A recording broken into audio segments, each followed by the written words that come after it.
মধ্যে দুইবার ব্রাহ্ম মুহূর্ত আসে। কখন কখন? এক হচ্ছে দিনের শেষে, ঠিক সূর্য ডোবার আগের যে মুহূর্ত, যেটাকে গধূলির সময় বলা হয়, সেই হচ্ছে এক ব্রাহ্ম মুহূর্ত। আর এক হচ্ছে নিশির শেষে।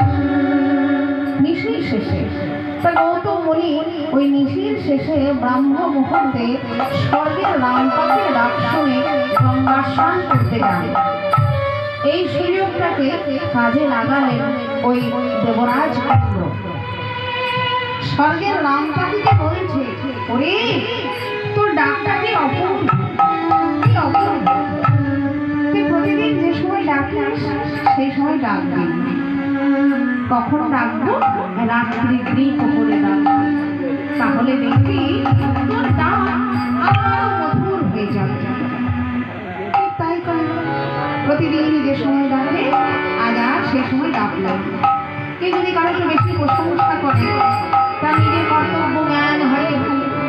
প্রতিদিন যে সময় ডাকে সেই সময় আজ আর ডাকলো না। কখন ডাকলো? রাত্রি দ্বিপ্রহরে। যে রাত্রি দ্বিপ্রহরে ডেকে দিল, আগের দিনে তো ঘড়ি ছিল না। গৌতম মুনি বুঝতে পারলেন যে ব্রাহ্ম মুহূর্তে এসে গেছে। তাই তিনি গঙ্গার স্নানে বেরিয়ে পড়লেন।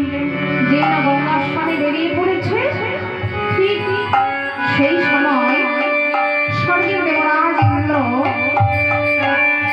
গৌতম মুনির কুঠিরে এসে কণ্ঠস্বরটা নকল করত।